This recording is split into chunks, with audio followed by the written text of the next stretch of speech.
I almost didn't go. That's the thing nobody tells you about families like mine. The ones that look perfect in photos and feel like a slow suffocation in person. Every Thanksgiving before this one, I had convinced myself that this year would be different. That my mother would look at me the way she looked at my sister Veronica. That my father would say my name with the same warmth he reserved for golf partners and country club acquaintances. Every year I was wrong. My name is Elise Carmichael, and on the Wednesday before Thanksgiving, I was sitting in my car outside my childhood home in Connecticut, hands wrapped around a cold steering wheel, asking myself one question. Why do you keep coming back? The house hadn't changed. Colonial white. Black shutters. A wreath on the door that my mother had probably ordered from a catalog and told the housekeeper to hang. 4 bedrooms. 3 bathrooms. 0 softness. It sat at the end of a cul-de-sac like a throne, and my parents lived in it like royalty, who had somehow produced one heir worthy of the crown, Veronica, and one disappointment who had wandered into the wrong family by cosmic accident. That disappointment was me. I had driven 3 hours from Brooklyn, where I lived in a 1-bedroom apartment that I had slowly, painstakingly, lovingly turned into the home this house never was. I had a job I had built from nothing, a catering and event planning business that had taken 5 brutal years to get off the ground. I had clients who called me brilliant, friends who called me on hard days just to check in, a life that, by any reasonable measure, was something to be proud of. But I was still sitting in that car, 45 minutes past when I said I would arrive, because some part of me knew that walking through that door would require me to leave Elise from Brooklyn outside in the cold and become a different version of myself. The one my parents had always preferred. Smaller, quieter, grateful for the smallest crumbs of acknowledgement. My phone buzzed. My mother. You're late. People are arriving tomorrow at noon. I need you to help set up. Not we miss you. Not can't wait to see you. Just a task. Just a function I was expected to perform. I should have driven back to Brooklyn right then. I should have called Veronica, told her to make excuses, ordered Thai food, and watched a movie alone in my apartment with the kind of peace that only comes from choosing yourself. Instead, I grabbed my overnight bag and walked up the front steps. The door opened before I could knock.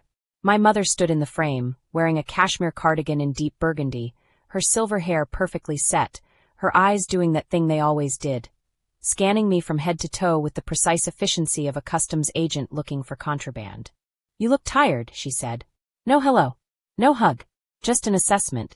Hi, Mom, I said. She stepped aside to let me in, and the smell hit me immediately. Pine cleaner and her particular brand of floral perfume and something roasting in the oven. The smell of every childhood Thanksgiving. The smell of trying to be enough.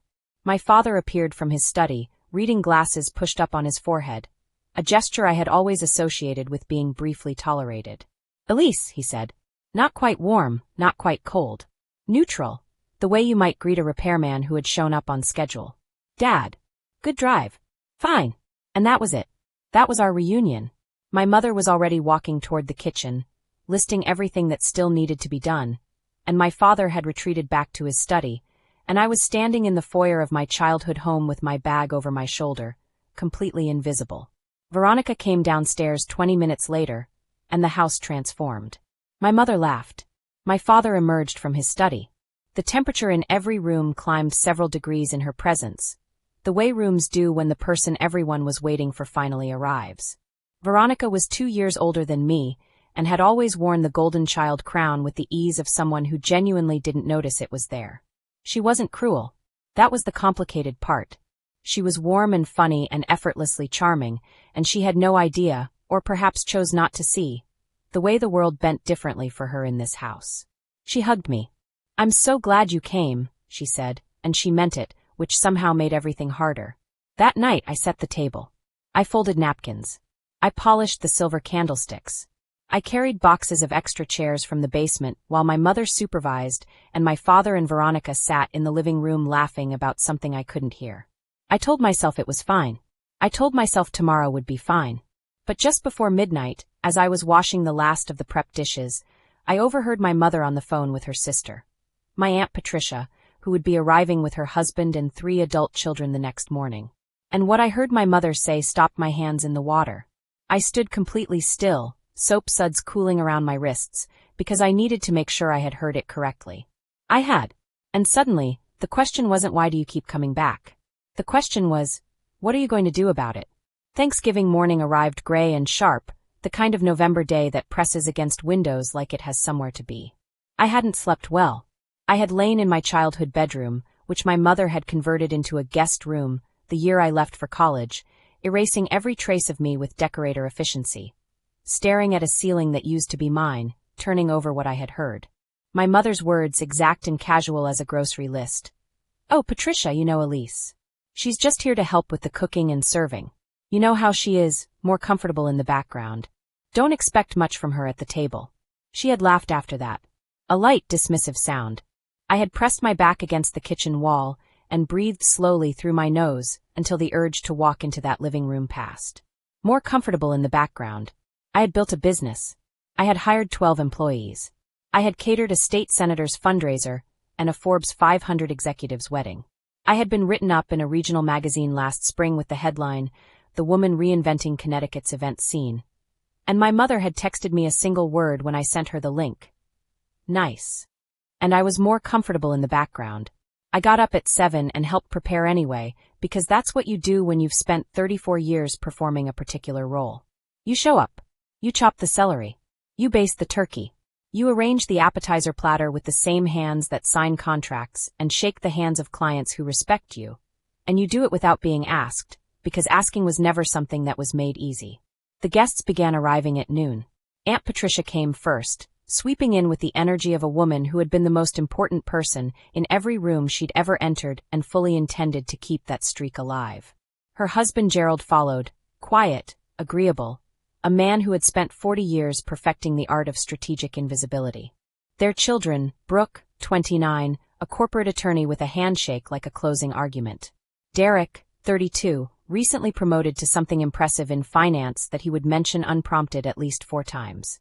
And Cora, 26, the youngest, who was sweet in a way that suggested she had simply not yet been worn down. Then came my parents' friends, the Hendersons, old money and older opinions. The Fairchilds, who had known my father since law school. A colleague of Veronica's, a pleasant woman named Judith who seemed slightly overwhelmed by the family density of the room. 14 people, including me. 14 people arranged in a house that felt simultaneously too large and suffocatingly small. I was in the kitchen when the real introductions happened. I could hear my mother's voice carrying from the living room, that practiced social tone she used for company, bright and authoritative and deeply performative. I heard her introduce Veronica, and even from the kitchen I could hear the pride threaded through every syllable.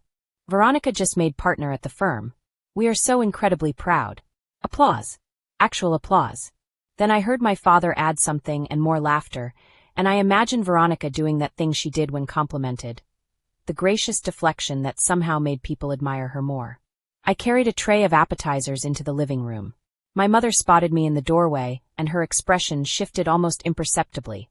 A tiny recalibration, the way a chess player reassesses the board. And this, she said, gesturing toward me with the ease of someone pointing out a piece of furniture, is Elise. She's been such a help in the kitchen today. The room turned to look at me. 14 faces. Some familiar, some not. All of them receiving, in that single sentence, a complete and detailed picture of exactly who I was supposed to be in this house. The help.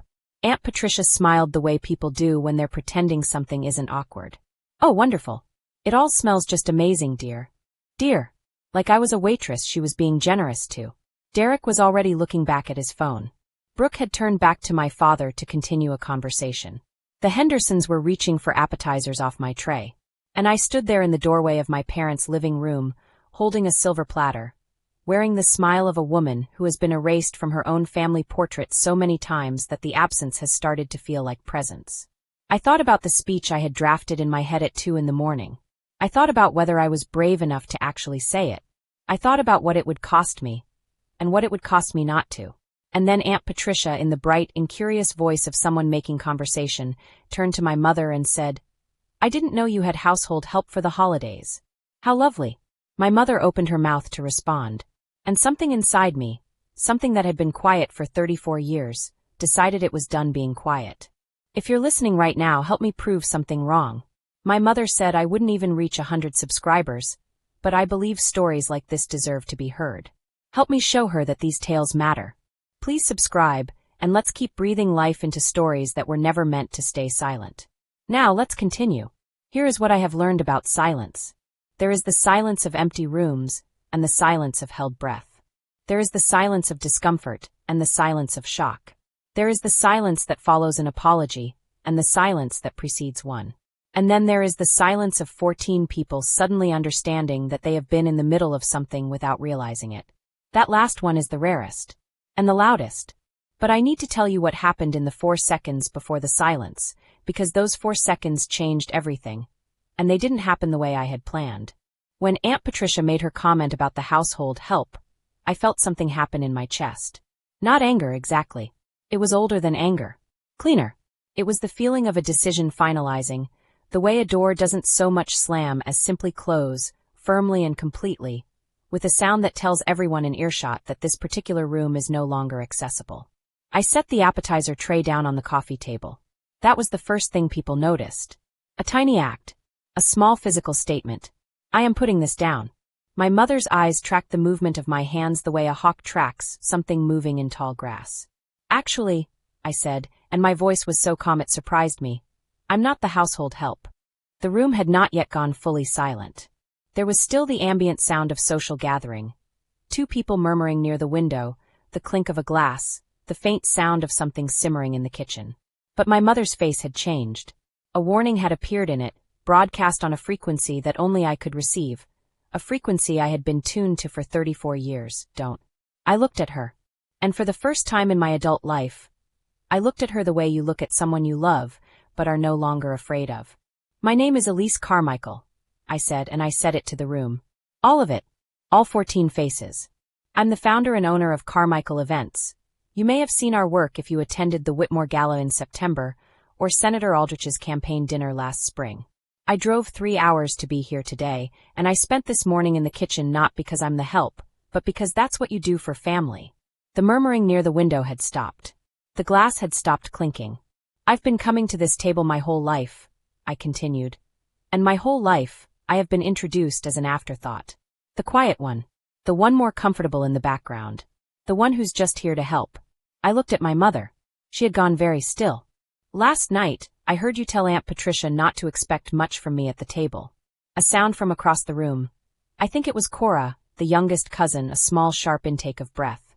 So I want to be very clear to everyone in this room about who I am. Because I have spent 34 years being unclear about it in this house. And I think that ends today. And then I said the thing that made 14 people go silent. Not because it was cruel. Not because it was an explosion of long-suppressed rage, the way these moments look in movies. Because it was precise. Because it was true. Because it landed in the room the way only truth can, without drama, without decoration, with a weight that everyone present could feel settling into the floor. I looked at my parents, both of them, and I said, I forgive you. I forgive you for every Thanksgiving, every introduction, every moment you looked at me like I was less. I forgive you completely. And I need you to understand that I'm saying that for me, not for you, because I refuse to carry it anymore. And I also need you to know, I said, my voice still steady, that this is the last holiday I will spend performing smallness to make you comfortable. The room was a held breath. 14 people, not one of them making a sound. My mother's face had moved through several expressions so quickly I couldn't catalog them all. My father had set down his drink. Veronica, standing near the fireplace, was looking at me with an expression I had never seen on her face before. Something that looked almost like relief. And Aunt Patricia, who had started all of this with her cheerful, careless comment, was staring at me with her mouth slightly open, her champagne glass frozen halfway to her lips. Nobody spoke. The kitchen timer went off. In the kitchen, the turkey was ready. I know that sounds absurd. That in the middle of the most significant moment of my adult life, what broke the silence was a kitchen timer. But that's exactly what happened, and I have since decided that it was somehow perfect. That life refuses to let you have your dramatic moment without immediately handing you something practical to attend to. I walked to the kitchen. I turned off the timer. And then I stood at the oven with my back to the door, my hands braced on the counter, and I let myself shake for exactly 30 seconds.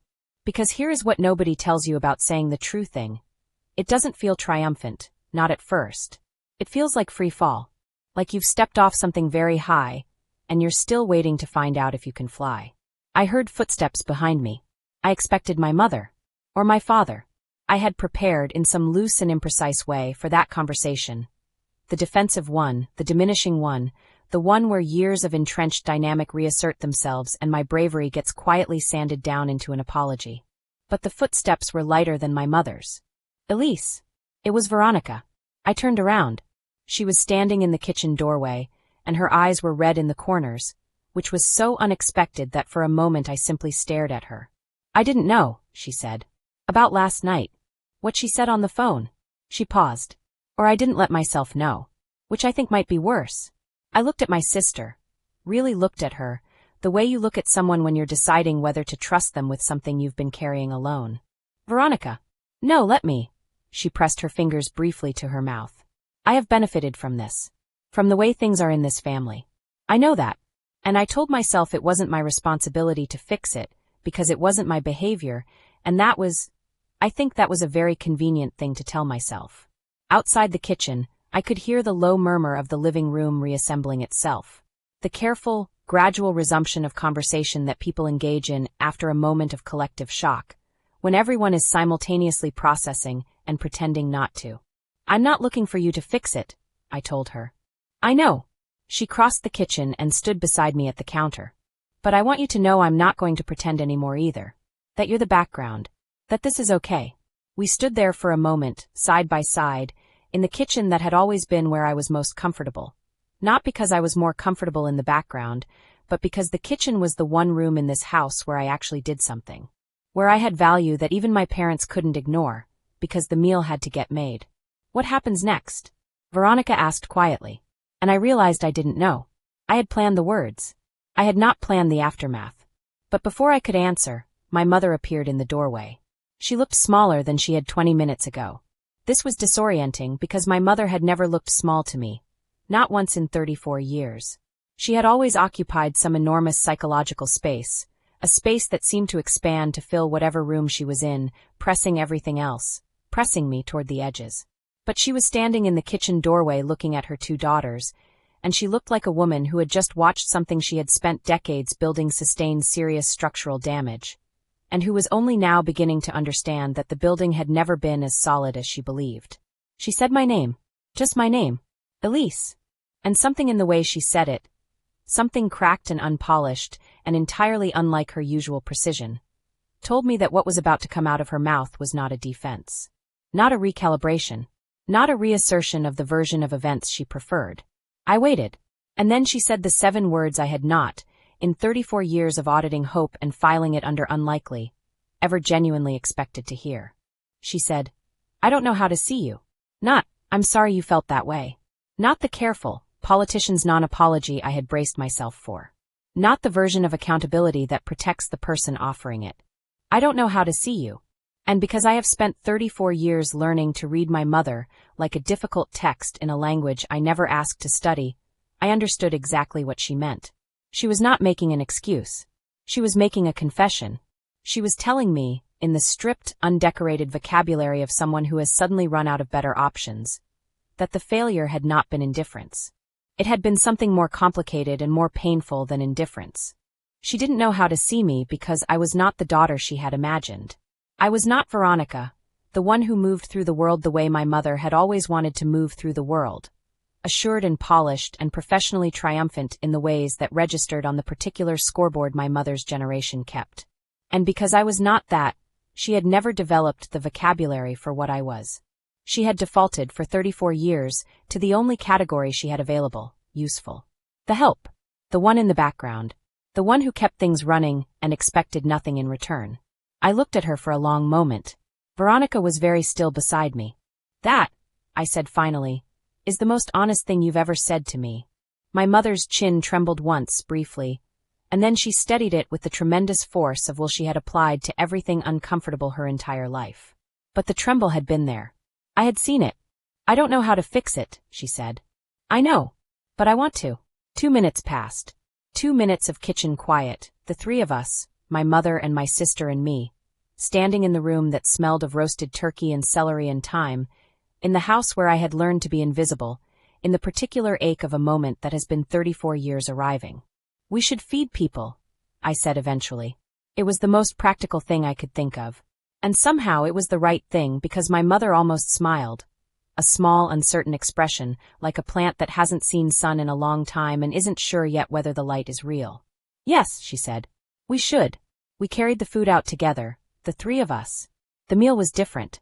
Not transformed. This was not a movie where a single conversation dissolves decades of family architecture, and everyone sits down to a table of pure emotional clarity. Real life is slower and messier, and less cinematically satisfying than that. Aunt Patricia was visibly unsure how to behave, which made her uncharacteristically quiet. Derek and Brooke made vigorous small talk with the Hendersons. My father, who had not come to the kitchen, sat at the head of the table with an expression I had no good name for.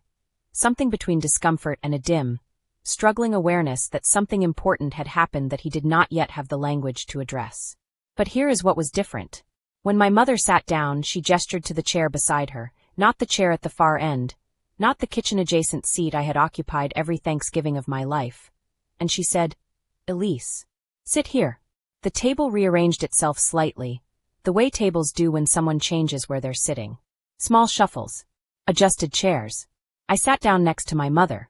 And when Judith, Veronica's colleague, the pleasant woman who had seemed overwhelmed earlier, asked, with genuine curiosity, what everyone did for work, my mother turned to me first. "Elise," she said, and there was something careful and deliberate in her voice, the sound of a person choosing words with more attention than usual. "Tell her about the Whitmore Gala." Everyone at the table looked at me. Not because I was holding a platter. Not because I had just appended 34 years of family dynamic in a single living room speech.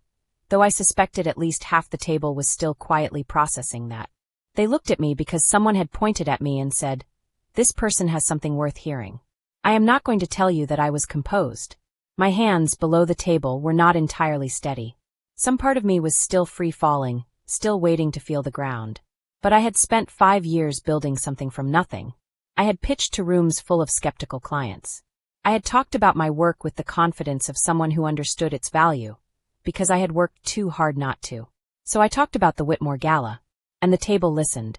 After the pie, after the coffee, after the gradual departure of guests, Aunt Patricia, on her way out, squeezed my hand and said something low and private that I will keep private.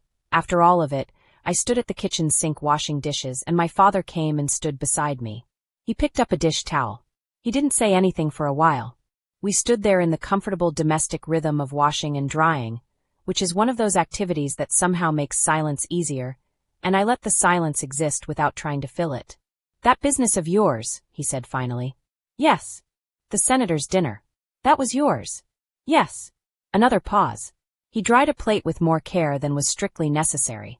"I didn't know that." "No," I agreed. "You didn't." He set the plate down. "I should have known that." It wasn't an apology. Not quite. But it was something real, something that had traveled from wherever real things live in my father, which is somewhere deep and not easily accessed, and had made it all the way to the surface. And I knew, because I knew my father, that it had cost him something to let it out. "You could know it now," I said. He nodded once, slowly. He picked up another dish. We washed the rest in silence. I drove back to Brooklyn that night instead of staying over. My mother stood in the doorway and watched me put my bag in the car, and when I turned to say goodbye, she crossed the front walk, in the cold, in her cardigan, and hugged me. Not the careful, performative hug of family obligation. A real one. Tight and slightly too long. The kind that only happens when someone is trying to communicate something they don't have words for yet. "Drive safe," she said. "I will." I drove with the heat on and the radio low, and somewhere on the highway with the Connecticut darkness on both sides, I started to cry. Not sad crying exactly. The kind of crying that happens when something very heavy has been put down after being carried for so long that you didn't fully know you were carrying it until your hands were empty. I cried for the 34 years of Thanksgivings where I folded the napkins and stayed in the background and told myself it was fine. I cried for the girl in that house who learned to make herself small so there would be more room for other people's comfort. I cried for the version of my mother who, whatever her failings, had just crossed a cold front walk in November to hold her daughter for the first time in what felt like years. And then, somewhere past New Haven, I stopped crying. I turned the radio up. I drove home. There is a table in my Brooklyn apartment, small, round, seats 4 comfortably and 6 if everyone is willing to be friendly about elbows. I bought it at a flea market 3 years ago and refinished it myself over a long weekend, sanding it down to bare wood and starting over. I thought about that table the rest of the drive home. How it had been someone else's discarded thing. How it had needed work. How it was now the best table I had ever eaten at. Some things are like that. Some things just need someone to decide they're worth the effort of starting over. I don't know what the next Thanksgiving looks like. I don't know how much changes and how much stays the same, because families are not problems to be solved, but relationships to be renegotiated, slowly and imperfectly, over a long time. But I know this. When I walk into that house next year, I will walk in as Elise Carmichael, founder of Carmichael Events, daughter and sister and woman who drove 3 hours and told the truth at a table of 14 people.